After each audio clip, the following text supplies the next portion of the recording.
শূন্য দিয়ে ভাগ, তাহলে 2 শূন্য 0, তাহলে আস্তে আস্তে কত বিয়োগ করলে কেন আসবে 2। তাহলে কি হচ্ছে, এখন সংখ্যা রেখাটা টেনে দেখায়, সংখ্যা রেখাটা এখানে 0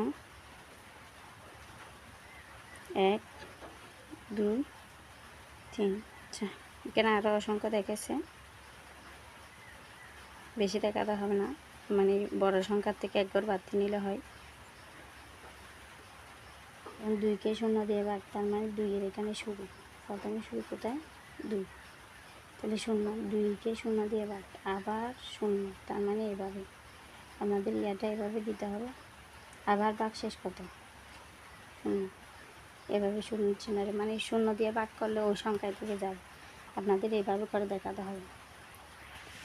2কে 0 দিয়ে ভাগ করলে এভাবে হবে, ওই জায়গায় থেমে যাবে, আর কোথাও কোনো কাজ হবে না, তার মানে ভাগ শেষও হচ্ছে 2 আর ভাগফলও হচ্ছে 0। এই 2কে 0 দিয়ে ভাগ করলে সেটাকে আমরা সংজ্ঞায়িত আনডেফিনাইট বলি। একইভাবে এত সংখ্যাকে মানে 0 দিয়ে মনে করেন যে যত সংখ্যা ভাগ করা হোক না কেন ওই সংখ্যার মধ্যেই এভাবে থেকে যাবে, আর কোথাও কোনো যাওয়া হবে না। এখানে একটু উদাহরণ দেখাইছে, 0 দিয়ে 0কে ভাগ করলেও কিন্তু একই নিয়মে, 0কে 0 দিয়ে ভাগ করলে সেটাকে আমরা অনির্ণেয় বা ইনডিটারমিনেট বলি।